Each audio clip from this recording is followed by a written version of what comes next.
ஸ்ரீராம ஜெயம். பண்டை வல்வினை பற்றறுக்கும் வகை உண்டு சொல்லுவன் கேண்மின் ஒளிகிளர் வண்டுசேர் பொழில் சூழ் திருமார் பேறு கண்டு கைதொழ தீரும் கவலையே. 5ஆம் திருமுறையில் வர திருநாவுக்கரசருடைய தேவார பாடல். இந்த பாடல் பெற்ற திருத்தலம் மால்வணங்கீஸ்வரர் இருக்கக்கூடிய திருமார்பேறு சிவன் கோவில். மாடவீதியில் வழித்துணை விநாயகர் ஆலயத்தை தரிசனம் பண்ணிக்கிறோம். அப்படியே தொடரும்போது இந்த தொண்டை நாட்டு திருத்தலம் மால்வணங்கீஸ்வரர் திருமார்பேறு சிவபிரான் கோவிலுக்கு வந்திருக்கோம். விநாயகர் மூல முதல்வனை தரிசனம் பண்ணிக்கிறோம். 5 நிலை கொண்ட ராஜகோபுரம். இந்த கோவில் மிக புராதனமான திருக்கோவில். 3ஆம் நூற்றாண்டில் உள்ள பிராமி கல்வெட்டு இங்கே கிடச்சிருக்கு அப்படின்னு சொல்கிறாங்க. சோழர்கள் காலத்தில் மிகவும் சிறப்பாக விளங்கிய திருக்கோவில் இது. மால்வணங்கீஸ்வரர், மணிகண்டீஸ்வரர், தயாநிதீஸ்வரர் அப்படின்னு நிறைய நாமங்கள் இந்த சிவபிரானுக்கு இருக்குது. 8ஆம் நூற்றாண்டு 2ஆம் நந்திவர்மன் காலத்திய காசாக்குடி செப்பேடுகளில் இந்த திருக்கோவிலை பற்றின குறிப்புகள் இருக்கிறது. 2ஆம் புலிகேசி, ஆதித்ய சோழன், ராஜராஜ சோழன், சுந்தர சோழன் இவங்க காலத்திலலாம் இந்த கோவிலில் நடந்த திருப்பணிக்கான கல்வெட்டுகள் கிடைத்திருக்கு. வள்ளி தேவசேனா சமேத சுப்பிரமணிய சுவாமியை தரிசனம் பண்ணிக்கிறோம். ராஜராஜ சோழன் இந்த திருக்கோவில் சிவபெருமான் அர்ச்சனைக்காக தங்க தாமரை மலர்கள் அர்ப்பணித்ததற்கான கல்வெட்டு கூட கிடைச்சிருக்குன்னு சொல்கிறாங்க. இந்த தலத்தில் திருமால் சிவபெருமான மணிகண்டீஸ்வரரை வழிபட்டு சக்கராயுதத்தை மீண்டும் பெற்றதாக ஸ்தல புராணம் சொல்கிறது. மணிகண்டீஸ்வரரை வணங்கி திருமால் பேறு பெற்றதுனால திருமால் பேரு அப்படிங்கிறது நாளடைவில் திருமால்பூர் அப்படின்னு ஆகியிருக்கு. இந்த ஸ்தலத்துக்கு ஹரிச்சக்கரபுரம் அப்படின்னு ஒரு பேர் இருக்குது. திருக்கோவில் வலம் வரும்போது தல வரலாற சிந்திக்கலாம். இந்த திருக்கோவில் திருஞான சம்பந்தரால் 2 பதிகங்கள் பாடப்பெற்றது. திருநாவுக்கரசரால் திருக்குறுந்தொகை, திருத்தாண்டகம் உள்ளிட்ட 4 பதிகங்கள் பாடல் பெற்ற திருத்தலம் இது. 11ஆம் திருமுறையில் பட்டினத்து பிள்ளையார் திரு ஏகம்பமுடையார் திருவந்தாதியில் இந்த திருத்தலத்தை சிறப்பாக குறிப்பிட்டிருக்காரு. சேக்கிழாருடைய பெரிய புராணத்தில் திருநாவுக்கரசர் வரலாறு மற்றும் திருஞான சம்பந்தர் வரலாற்றப்ப இந்த திருக்கோவில் திருக்குறிப்பு வருகிறது. காஞ்சி புராணத்தில் இந்த திருக்கோவிலுக்கு சிறப்பான இடம் உண்டு. இந்த திருக்கோவில் அம்பாள் ஸ்ரீ அஞ்சனாட்சி அம்மன் தெற்கு நோக்கிய சன்னிதானம். பார்வதி தேவி பாலாற்றின் கரையில் மணலால் லிங்கம் செய்து வழிபட்ட இடம்தான் இது அப்படின்னு ஸ்தல புராணம் சொல்கிறது. மூலவர் மணல் லிங்கம் ஆனதுனால கவச்சத்தால் அலங்காரம் பண்ணப்பட்டிருக்கும். அப்படியே கோவிலுடைய கொடிமரம் நந்தியம் பெருமாள் கிட்ட வந்திருக்கோம். முகப்பு சிற்பம் சிவபெருமானிடம் திருமால் சுதர்சன சக்கரம் பேறு பெறுகிற மாதிரி திருக்காட்சி. அப்படியே நேராக மூலவர் மணிகண்டீஸ்வரர் நுழைவு வாயில் நவகிரகங்கள் பிரதிஷ்டை பண்ணியிருக்கிறத பார்க்குறோம்.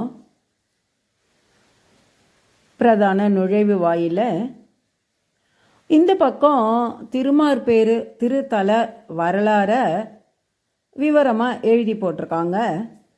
அதை பற்றி சிந்திக்கலாம். நம்ம அடுத்த பிராகாரம் உள்ளே போகிறோம். பிரதான நுழைவு வாயிலில் ஸ்ரீ நந்திகேஸ்வரர் குரங்கு முகத்துடன் காட்சி அளிக்கிறாரு. அதுக்கான காரணத்தை பார்க்கலாம். நம்ம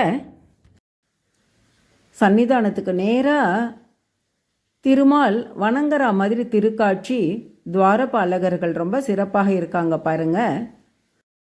துளசி மாலையோட திருக்காட்சி தரும் இந்த பெருமாளுக்கு செந்தாமரை கண்ணப்பெருமாள் அப்படின்னு பேரு. வல்லப விநாயகர் இங்க சிறப்பு. நேரா மணிகண்டீஸ்வரர் சன்னிதானம். மணல் லிங்கம் ஆனதுனால எப்பவுமே கவச்சத்தோட தான் அபிஷேகம் நடைபெறும். இந்த மகா மண்டபத்தில் உற்சவ விக்கிரகங்களையும் தரிசனம் பண்ணிக்கிறோம். 63 நாயன்மார்களுக்கு சிறப்பான உற்சவ விக்கிரகங்களை பார்க்குறோம். அதே மாதிரி சோமாஸ்கந்தர் திருமாலுக்கான உற்சவ விக்கிரகம் மற்றும் சிவகாம சுந்தரி சமேத நடராஜரையும் தரிசனம் பண்ணிக்கிறோம்.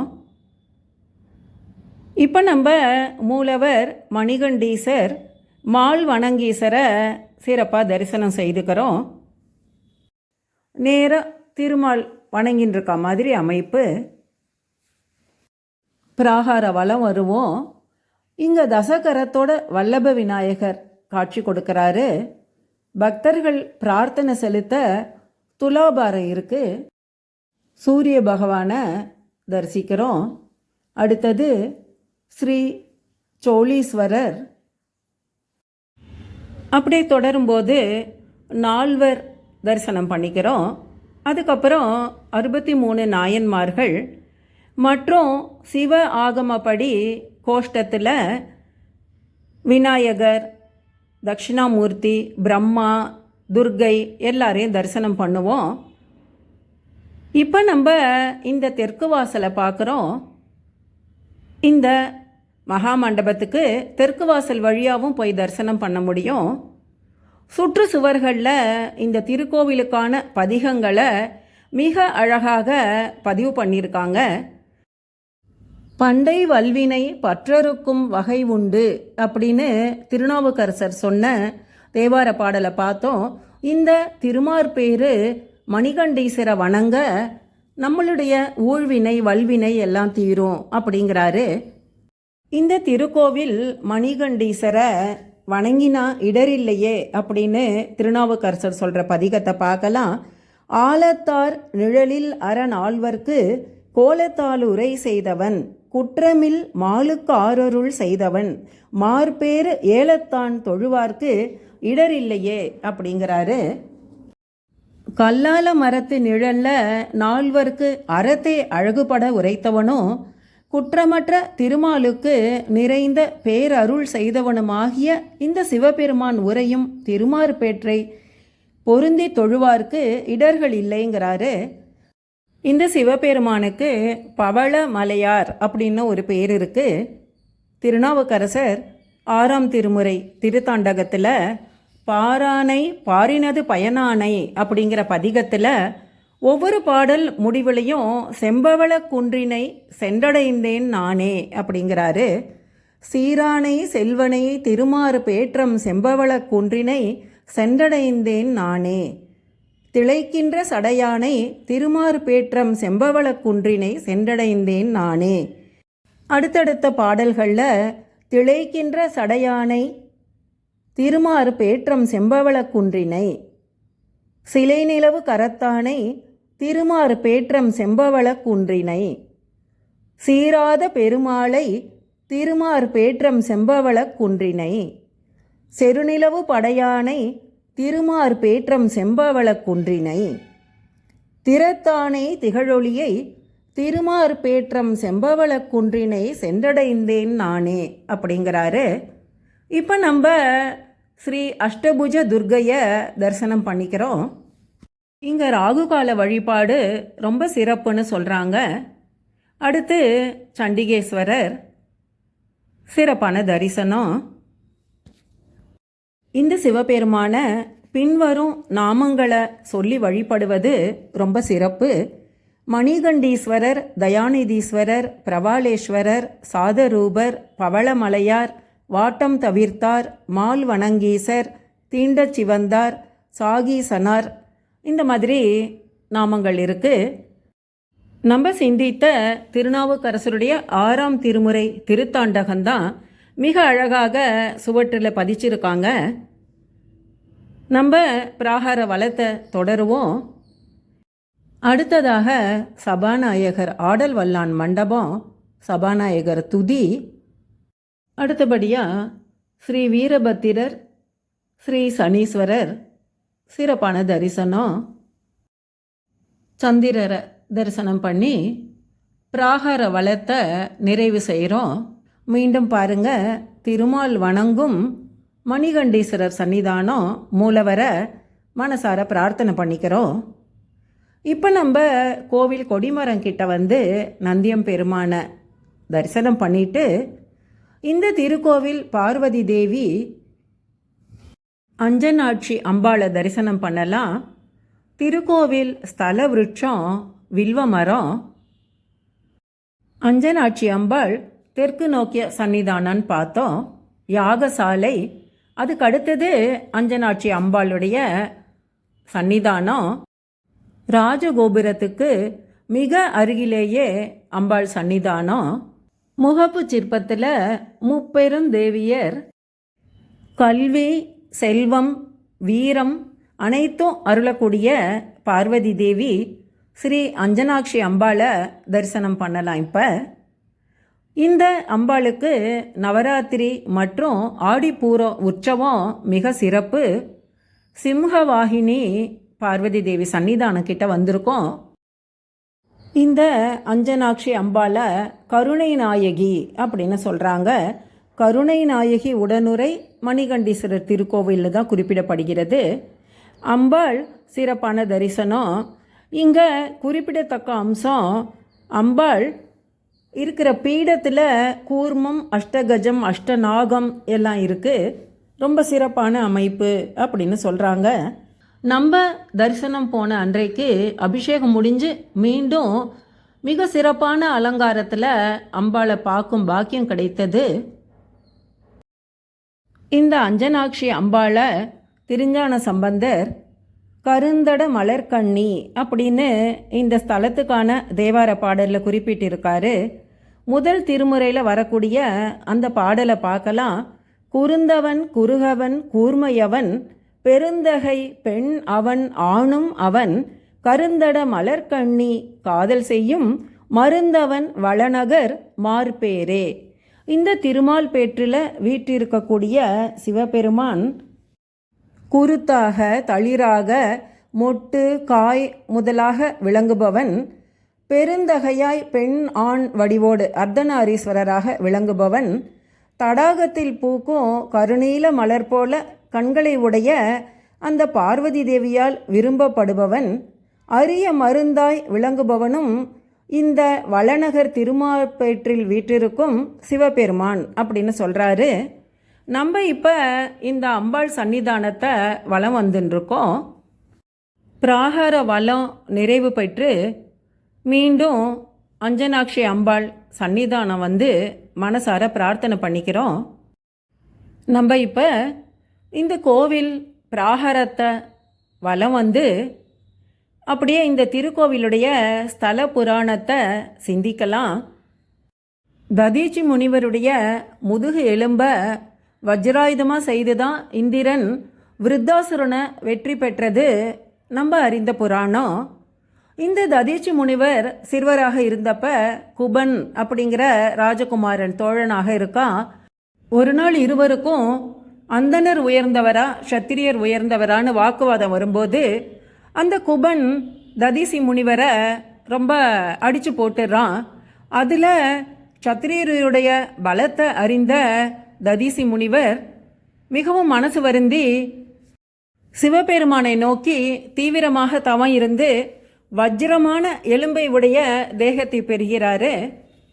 மீண்டும் அந்த குபன் அரசன் ததீச்சியோட போர் புரிய வந்து தோற்று போகிறான். அவன் தீவிர விஷ்ணு பக்தன். அதனால திருமாலையே தனக்கு போருக்கு துணையாக அழைத்து கொண்டு ததீச்சியோட யுத்தம் செய்யும்போது திருமால் ததீச்சி முனிவர் மேலே சக்கராயுதத்தை பிரயோகம் செய்கிறாரு. முனிவருடைய வஜ்ரமான தேகத்தில் பட்ட அந்த சக்கராயுதம் உடஞ்சி போயிடுறது, மழுங்கி போயிடுறது. அதனால் மீண்டும் சக்கராயுதம் பெறுவதற்கு என்ன செய்வதுன்னு தேவர்களோட சிந்திக்கும்போது பாலாற்றின் கரையில் வீற்றிருக்கும் இந்த மணிகண்டீசரை வேண்டி வழிபடுமாறு சொல்கிறாங்க. அதே மாதிரி திருமாலும் இங்கே வந்து தினந்தோறும் சிவபெருமானுக்கு 1008 தாமரை மலர்களால் அர்ச்சனை செய்து வழிபடுறாரு. திருமாலை சோதிக்க விரும்பிய சிவபெருமான் ஒரு நாள் அந்த தாமரை மலரில் ஒரு எண்ணிக்கை குறைய செய்கிறாரு. அப்போ வழிபாட்டில் எந்த குறையும் வரக்கூடாதுன்னு சொல்லி திருமால் தன்னுடைய கண்ணையே பறித்து சிவபெருமானுக்கு அர்ச்சனை செய்ய முயலும்போது இந்த மணிகண்டீசர் எழுந்தருளி திருமாலுக்கு சுதர்சன சக்கரம் வழங்கியதாக தலபுராணம் சொல்கிறது. சிவபெருமான் திருமாலுக்கு செந்தாமரை கண்ணப்பெருமாள் பத்மாக்ஷன் அப்படின்னு பெயர் வழங்கியதாக புராணம் சொல்கிறது. 5ஆம் திருமுறையில் திருநாவுக்கரசர் சொல்கிறாரு, துணிவண்ண சுடர் ஆழிகொள்வான் எண்ணி அணிவண்ண தளர் கொண்டடி அர்ச்சித்த மணிவண்ணர் கருள் செய்தவன் மார்பேறு பணிவண்ணத்தவர்க்கில்லையாம் பாவமே.